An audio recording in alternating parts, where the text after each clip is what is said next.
Welcome to Season 2 of the Marketing Chief Podcast. We're kicking off the season with an in-depth conversation with Matt Arden from the NBA 2K League. This professional esports league features the best NBA 2K players in the world and is the first official esports league operated by a U.S. professional sports league. Stay tuned and learn all about this exciting new venture on this episode of the Marketing Chief Podcast.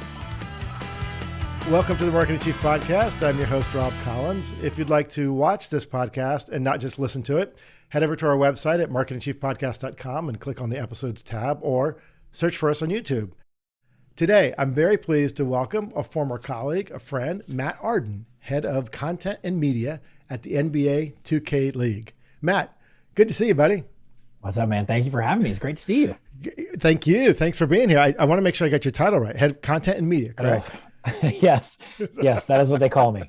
But we're a little bit of a all hands on deck kind of shop. So who knows what I do day to day? Well, I tell you what, I saw, and I want to talk about NBA 2K League in depth in a minute. But I saw this video, kind of this promotional video, and you're like in a legit control room directing things. Yeah, it's crazy. Yeah. I mean, as you know from back in the Turner days, like I made my bones at Turner Sports, and then ventured off to entertainment and went on the agency side for a bit. And so coming back to the NBA was really like, coming home. Right. And but it was such a more interesting sort of like opportunity because it was content and media and broadcast, because we're one of the, of the five leagues at the NBA, we control our own content, digital, social, and broadcast. And so it really was this like fully immersive role where I'd have to be in the truck, in the control room, during the week, also, overseeing content and social strat. And so it's wild. I mean, literally no day is the same. Yeah, that's awesome. But let's start with kind of where you started. And I did not realize this until I looked it up, that you started at one of the shows I used to watch all the time was the George Michael Sports Machine. Yes. And we're both aging out now because I have to explain to them George Michael is not the singer of the song Fate. Right. Right. I mean, 20 years ago, you said you worked for George Michael. I was like, ooh, sports. And then no one has any, I know. But yeah, and that was the thing on Sunday nights. And before everyone got cable, which, was well into the late 80s, early 90s, that was the sports show on Sunday nights at 11:30 and was distributed by King World, and it was global. And from WRC, right? Yeah, it was out of WRC, and yeah.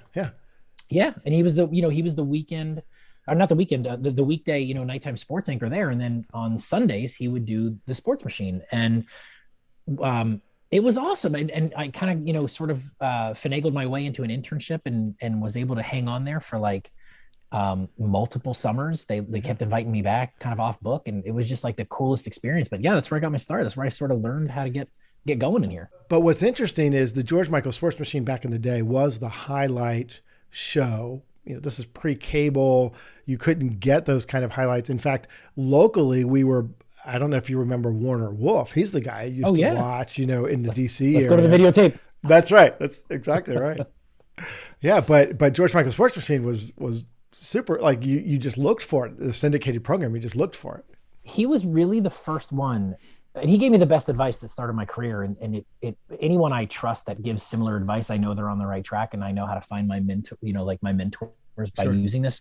But he used to come to us and say, I recognize you as the interns. He would say, I recognize you all have degrees, or you're going to get your degree. And you want to write this amazing prose about this sporting event. And Ma and Pa beer cans sitting at home in their Barca Lounger don't care. They just want to know what was happening and what was cool. And like, it was, he really had this very like workman-like mentality around like how to present sports and entertainment. He was kind of the first one to say like, we need to be having fun doing this. And he would bring odd sports into it too. He was the first one to show like bull riding highlights and NASCAR highlights. And, he really wanted to show the full breadth. And he was also the first one. One of the chief jobs of an intern was to scour newspapers from across the country to find the heartwarming story or the tearjerker story, because he wanted to dimensionalize athletes, and he wanted to dimensionalize what sports meant to story. And like, he was really the first one to think that way. I mean, he was doing 3 and 5 minute 30 for 30 shorts before 30 for 30s were a thing. Yes. I mean, he was the first one to bring sort of that documentary appeal to a regular sports audience. And so, it was fascinating working for him and for that whole group. And I'm still in touch with like the producers that hired me. Are You know, I you? talk to Rich Dunn all the time, and Wally Bruckner, the number two at that station. Wally and I are Facebook buddies and talk all the time. Like, he's an amazing person. He's at NBC up here, and like the people I met in that in my first experience in sports broadcast were like formative beyond that intern period. Sure. Yeah, that's amazing. And I love that he was the human interest storyteller guy, right? And as we get into your career, it's clicking for me because you're a content driven, story driven person. And Yep. it's interesting that that's where it started. And what happened after George Michael's? So after George Michael, I got my first gig was back at my alma mater. We Okay. were building out hockeysports.com. It was one of the first schools to sort of take back their rights from an outside agency and say, we're going to produce our own content and make our own website. And this is 99. Like, nobody was doing this. It was, I think it was Virginia Tech, and maybe, I think the other school was Colorado, that kind of bought back their rights from a larger conglomerate. And so I was the in-house producer and sportscaster for hockeysports.com, like right out of college.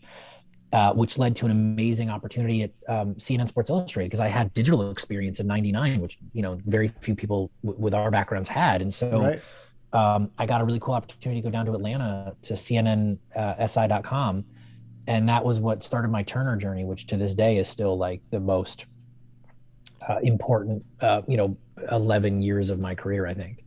Yeah, I still stay in touch with the team that I managed when I was at Turner. Oh, yeah. We get together almost quarterly. Yep. Next week we're getting together again, and it's hard for people to understand the kind of collaboration and the relationships that were developed during those years, because we were doing really cool stuff and we had the resources to do it, and it was just it was a great kind of snapshot of kind of a perfect time before a lot of the mergers and a lot of the consolidation and that kind of thing.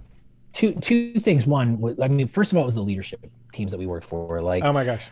Yes. I was texting with Craig Berry the other day, with Matt Mostola the other day. I talked to Drew Watkins all the time. Like, that core group, there was something that the leadership made it about family. Like, it was truly a family company, even though it wasn't a family run company anymore. You know what I mean? And Ted Turner was no longer around, running the day to day, but like, it really, the bones of it were all rooted in like family. I'm still closer to my former colleagues at Turner than I am to even current colleagues, which is no knock on my current colleagues. They're amazing people. I love where I am currently, and I love the people I work with. But like, that period of time we were both at Turner, I don't think anyone will ever experience that kind of work environment again. It was such a unique time where, it was even on the back end of the salad days. Like, it wasn't all perfect. Like, it was, there were still like budget issues and things like that. Like, it was it was the beginning of the days that we're facing now with cable, but it was different. And like, I still look back on those years as like literally some of the best times of my life. I agree. And I met my wife there. Yeah, that's right. That's right. Your wife, who was in my group for a while. Yeah. Yeah. Before you guys moved away, you stole her. You married her and moved her away. What were your highlights at Turner? What were the things that you really kind of enjoyed doing? So I was, one of the first employees at CSSU, which is Creative Services Sports Unit, which is Craig Berry's group. And like, that to me was like, when I got transferred out of TBS, like sports and entertainment, and down to CSSU for this experimental group that at the time only had an 18-month window. Like, they were like, we're going to take the sports producers, or some of the sports producers from the networks, and we'll funnel them through CSSU and get kind of like this one sports vibe across the two networks. But it'll be a rotation, and you'll get looped back up to the networks. And I went down there, and within like 6 weeks, I went to Craig and was like, I'm not going back. So like, if I get fired at the end of the 18 months, so be it. But like, this is home now. And like, Craig was like, I got you. And like, I was part of this, and it was crazy. Like, we didn't have full-time staff yet. And, Matt came on board he was in the truck, and I think Drew was too. They were all like production for like Turner Sports broadcast proper. And Craig just like built this group of like eager, like-minded creatives that were like just ready to run through brick walls. I mean, we would have done anything for that group. Yeah.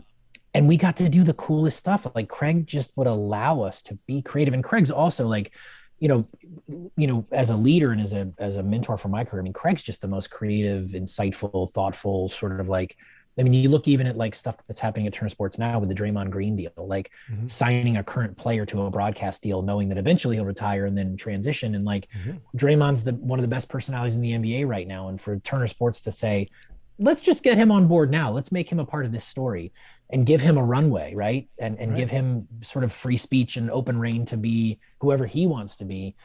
It's just always been that way with Turner Sports. They've just always been, from Lenny to Craig to TK and everybody who's important over there. I'm sure I'm leaving out a million names, but like that core group is just, to be a part of that is still some of the most important formative elements of my career growth. And I'm obviously the one that kind of left. Jody got the job offer in New York and we bounced out of Atlanta. Because I think ultimately I could have stayed there forever if I, because they were such an amazing group. But I still look back on that time with some sort of like fondness, but also this weird little bit of like, I love my life in New York. Like Jody and I always wanted to live in New York, but there's always a little piece of me that's like, I could have stayed there for like 20 years. It was that good. We had that much fun. Did you work on any of the, when you came over to entertainment, did you ever work on the Inside the NBA or any of that kind of stuff or no? No, once we came to entertainment, I mean, sports really handled the sports stuff. And, the entertainment side, we really focused on originals. I got originally attached to TNT, and we really focused on the originals and promoting the originals. And then for my last year at Turner, I slid over to digital and was working with that team on helping build out sort of like a better, content strategy on the digital side for both TBS and TNT.com. And that's also like, again, another great Turner story. That was when Craig Kelly pitched the idea of having like a 5-minute comedy show on TBS.com. Today's Riff. So, and so we shot a pilot. Like, as I was like, I'll host the pilot. Sure, you'll get greenlit. It'll be fun. I'm happy to help out. So I randomly helped out, and the thing got greenlit with me as host. And so Turner was like, yeah, do that too. And it was the second time in my Turner career where I shot a pilot and the show got greenlit with me as host, and I would just do double duty. Because I hosted a show for Turner Sports back in the day. I didn't know. But it's like that was the Turner thing was, let's just do something fun and creative and interesting and cool. Go ahead, here's your green light. And then after Turner, where did you go after Turner? So, my wife's the one that got the job offer up here. So I actually quit my job at Turner and had no job. I was like, I'll get to New York and figure it out. And either brilliantly or stupidly. The truth is it was stupid, but I'll tell you it was brilliant because it's a podcast. But I wasn't sure how to the one thing about Turner that was interesting was it was pretty insular, right? And so I started my career there basically. So I didn't know anybody in outside markets that well because we did stuff internally. Sure.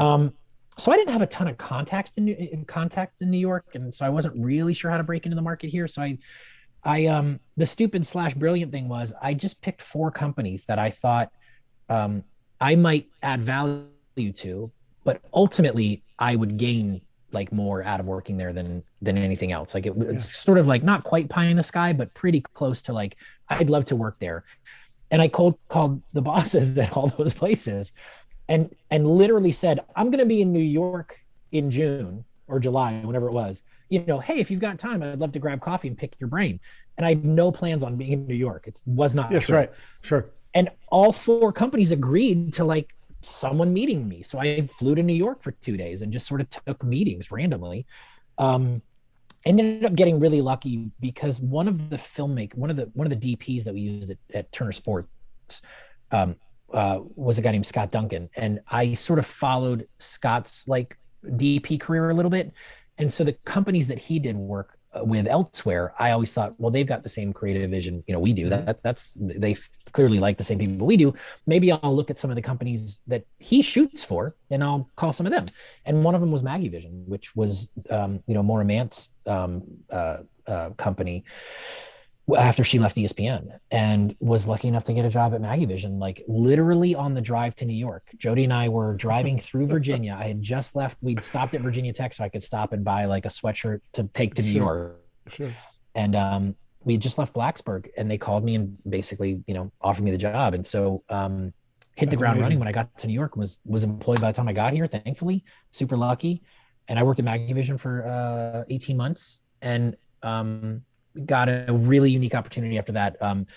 Got hit up by a headhunter. A friend of a friend had mentioned my name, said I was in the New York market, and a company I'd never heard of, frankly, Screenvision, was looking to build out its creative unit and build something a little bit bigger, and they needed a creative leader. And so got my first real like opportunity to be sort of like a corporate creative leader, which was interesting to me, and ended up spending, 6.5 years there. But yeah, so that was a New York journey pre-MBA. So Screenvision it is one of really the kind of the two major players in, content that's played before movies in theaters. Yep. Talk to me about what your role was there and what you guys were trying to create. So I started out as like VP creative director, and by the end of my time there, I was an SVP executive creative director and like head of innovation, broadcast innovation or content innovation. So they really, the goal was to really mature the offering, and really go, because as you know, that model is based on essentially selling ad time, prior to it's essentially a spots and dots economy, right? Mm-hmm. But as content and creative and advertising really, really, really, found its stride relative to original content for this space in particular started to mature, Screenvision was a little ahead of the curve in saying we should build a creative studio and start offering creative as a part of the sales process. Mm-hmm. And so my role really was to, first and foremost, was to just revamp the show, make it much more consumer friendly, give it a narrative arc from start to finish, so it didn't just seem like a dump of ads before movies, because nobody just wants to sit through a commercial load, right? They'll sit through commercials if you make it entertaining. And so it was really about finding a voice and I redid the graphics packaging, I redid the voiceover. We would introduce hosts at times. So we had like a technology and gaming correspondent. We had, fashion. So I tried to find voices in the community before influencer became a word. We tried to find people who were influential in spaces and really work with brands on bringing content to life. And then it really sort of matured into like me being part of the sales process. So I would find myself on the road quite a bit, working with our sales leads to help generate business. A lot of times I'd be in the room and it would be a creative idea that happened at the conference room table, where all of a sudden a brand would be like, oh wait, so I don't have traditional 30-second creative. What can I possibly do in this space? And I'd say, oh, I'm glad you asked. What if we did this? Or what if we did that? And they'd say, well, we don't want to go to our agency and pay $1 million for that. And I'd be like, don't worry about it. We'll take care of it as part of the deal. And so we would do a lot of like added value, creative through that. And we ended up making a ton of content, and we did some amazing stuff. It was really actually, for something that's not talked about a ton, it was really a fun place to play. To be able to make little mini movies and put them on a movie screen was really incredibly fun. But look, when the NBA called, it was time to go home. Yeah. Well, before we get to the NBA, I'd love the thing I love about what you did at Screenvision was exactly what you're talking about, which is really contextual content that was entertaining, because there are independent theaters and you're just getting John's Car Shop and Sally's Beauty Supply, whatever. You're just getting those things back to back, and they're just local ads, and it's you just want to avoid them, right? Yeah. But what was it called? Front Row, Front and Center. What was the Front Center? Yeah, we renamed Front Center. Front Center. Yeah, Front and Center was it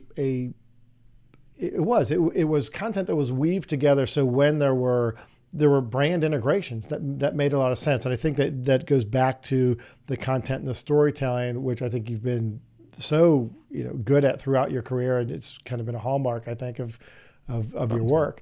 So NBA calls. And then what? And then what happens? Well, I mean, it's the NBA. It's the best run league in the world. So it was such a unique proposition, right? Esports, like the NBA and Take-Two Interactive, their spin on esports and professional esports, and to know that like it was going to be a league run by the best league in the world, and to have that sort of sensibility and innovation behind it, like. My boss, Brendan Donahue, is like an amazing leader. And then when you look at that lineage of people that I'd be working for, laddering all the way up to, Adam Silver, who's, the NBA is seen as one of the most innovative companies in the world. So just the ability to sort of immerse myself in that culture and learn so much from a team that's doing such amazing work, just like that opportunity was too good to pass up. And truthfully, like it was a nice youthful shot in the arm too, right? Like, sure. I mean, there aren't many dudes my age that get the opportunity to reinvent their career in such a young, youth-driven opportunity. And so like, that was kind of cool too. And so I came in right at the beginning, right before season 2 of the 2K League, and really like was tasked with looking at the product holistically and saying, okay, where are we on broadcast and what are we doing? What does it look like? And what does it sound like? And then where are we on our content side? Where's our long form and our short form strategies? How are we working cross-platform?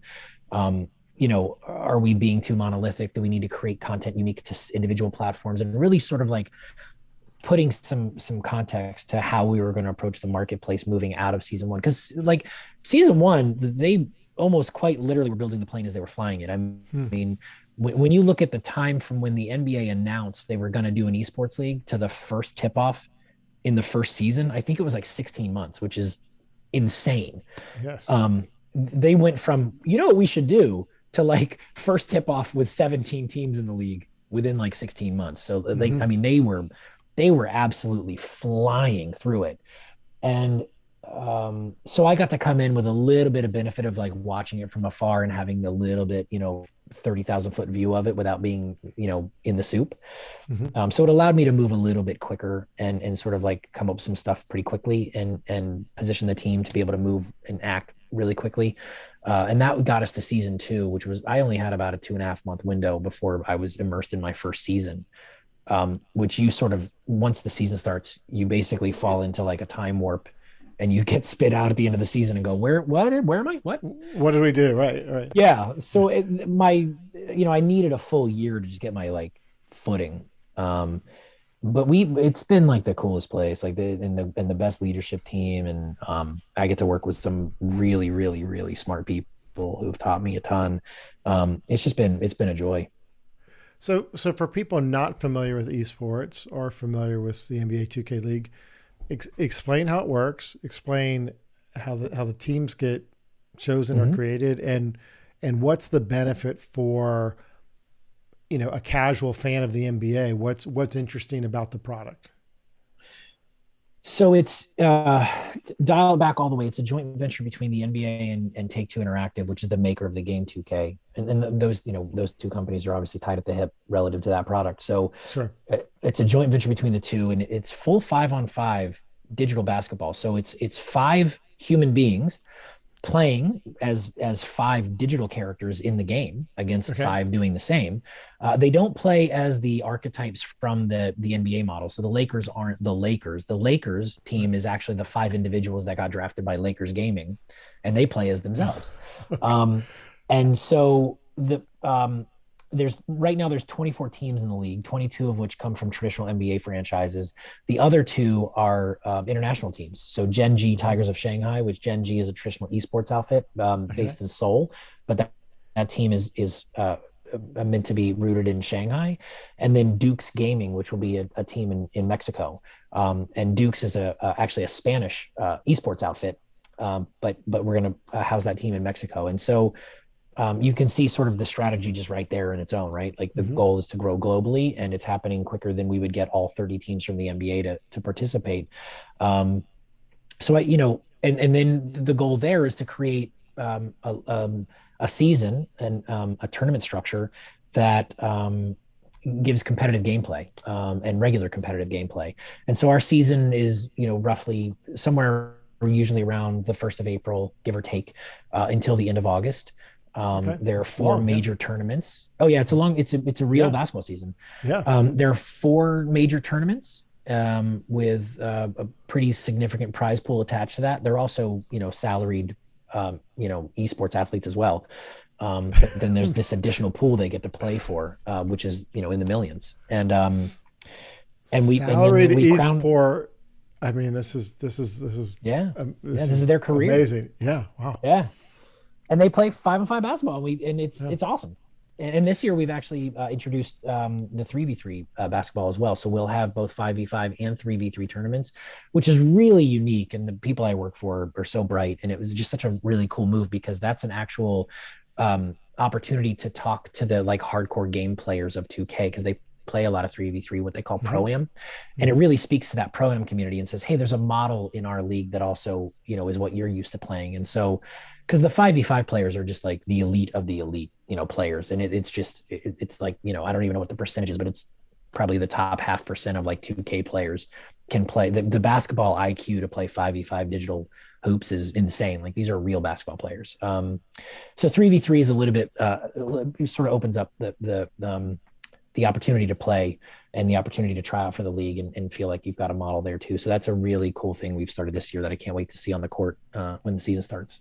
How do you get to be good enough to be noticed, to be even thought of for a draft?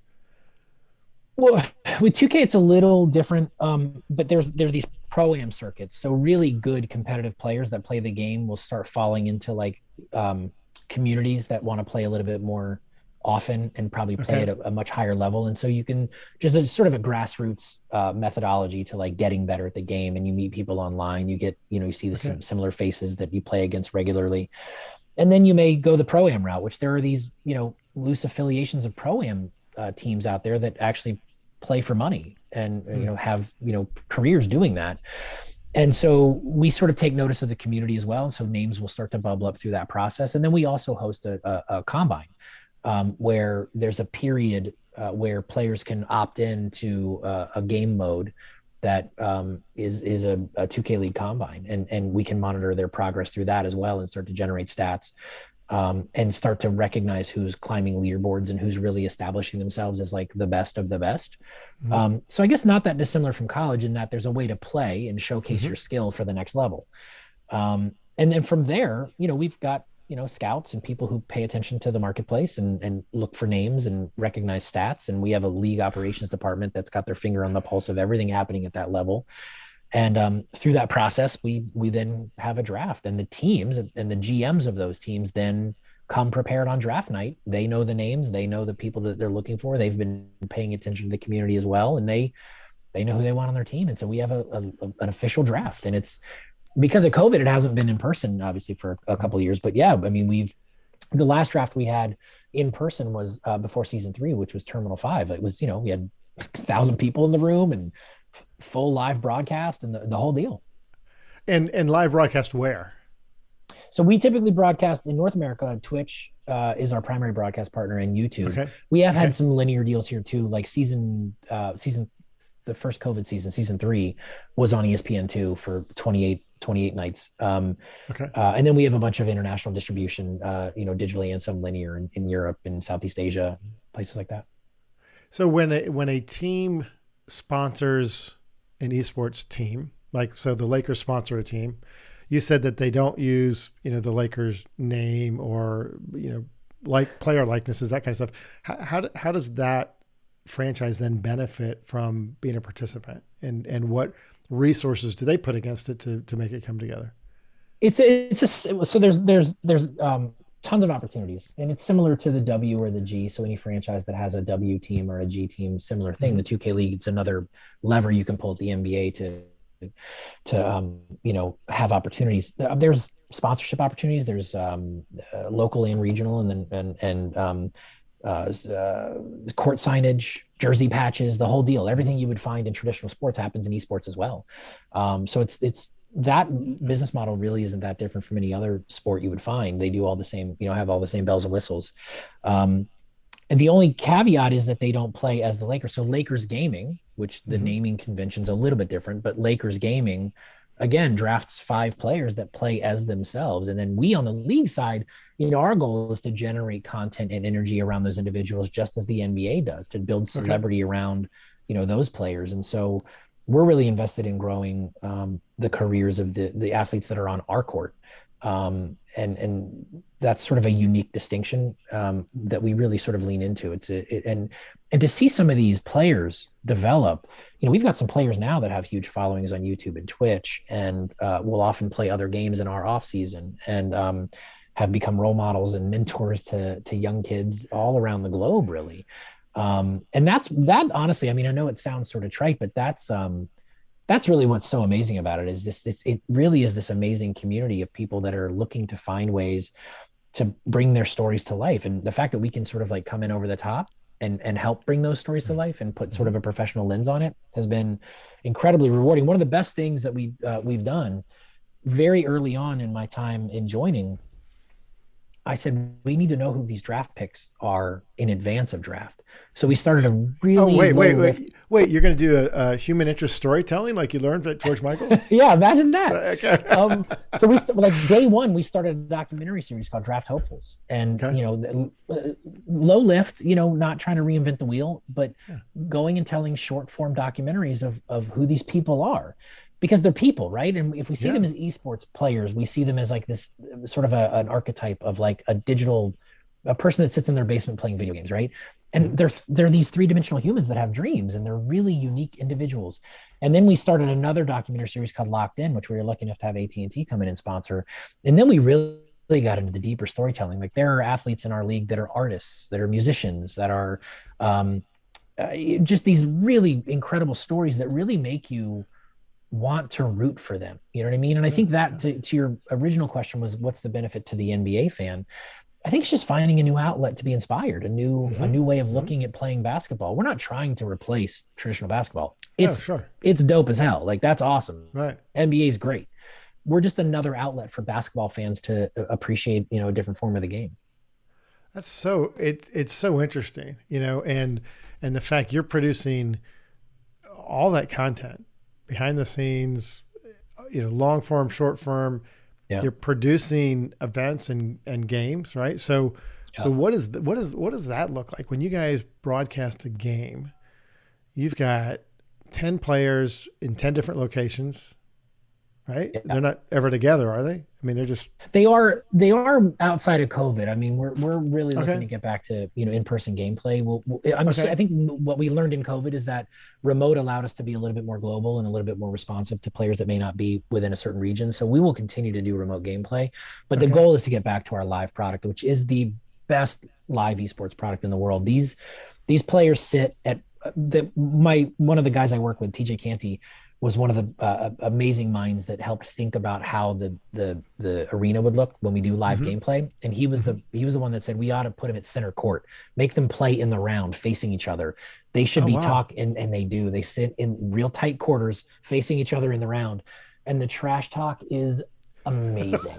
Like it is, and don't mistake it for toxicity. I mean, this is full on Rucker Park style hoops trash talk. It's the best.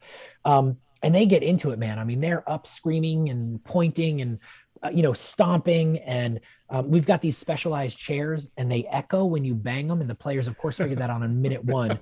So they are smacking their chairs and talking trash. And the live version of our esport is phenomenal. It's invigorating. And to make things harder on ourselves, because that's what we like to do.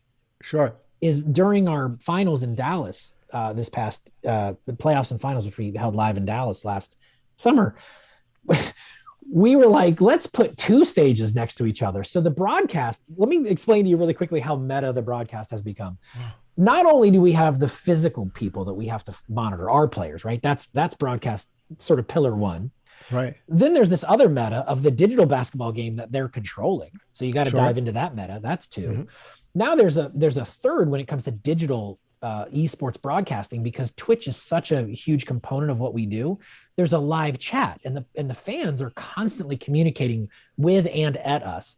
And we're known to like change the broadcast midstream if the fans are like, yo, we want to see more of this player, or like try this, or what if we had this camera angle? Okay. We'll be like, yeah, cool. Person XYZ just suggested this. We're going to do that. And so we're taking live suggestions from the audience. Our casters are talking back and forth with fans. So there's these three metas that like fold in on each other in one broadcast, and now we do it on two stages simultaneously. And it's like it's chaos in the most beautiful way, but producing it is hard. I'm not gonna lie. Like no kidding. Yeah, I've got the best team around us that do. We do it with a company called De Facto Entertainment out of Vancouver, and then my team, here in New York, with another former Turner guy, Mike Budney. And this just TJ's amazing, and Karina and Cristali and James and this Jamel and Andrew, the team that I get to work with every day are insane and awesome at this. But it's like hard. Like it's that time warp thing. Like the minute we decide to do a live broadcast and we hop in the truck, the world just goes blank. We're in this crazy, like it's like being in in those films where they try to do like when someone's like on drugs and like the lights are all flying by and like sure it's like that for like 5 hours, and then we all snap out of it and go, what time is it? What city am I in? What are we doing? Because it's just fully immersive, but it's so much fun. So during the season, how many games are live at what cadence? We do, depending on the number of teams in the league, we do anywhere between 55 and 65 live broadcast nights of full gameplay. Okay. And in those broadcast nights, you'll have 4 matchups. Okay. So it's a lot. We're on air 4 days a week, almost the entire spring and summer, with 4 matchups a night. Well, I'm going to check it out. It's so intriguing. I mean, I grew up a basketball fan, playing basketball, love basketball. What a great thing you're doing. I mean, and here's the cool thing for guys like me and you is once the knees go, you can still play basketball. You can just we can still get that fit. Yeah. The jump isn't what it used to be. Exactly. It never was very much, but it's not what it used to be. That's for sure. Hey, Matt, thank you so much. I really have enjoyed hearing what you've been up to, and so exciting. So thanks for being on the Marketing Chief podcast. Thank you very much for having me. And thanks for having the podcast, man. It's nice to have a place where we can go listen to the people that we love and respect, talk about what we do for a living. So we appreciate it. Absolutely. We'll talk soon. Thanks. If you like what you hear on the Marketing Chief podcast, be sure to subscribe or follow on your favorite podcast app or YouTube, and give us a rating on Apple Podcasts. We'll see you next time on the Marketing Chief podcast.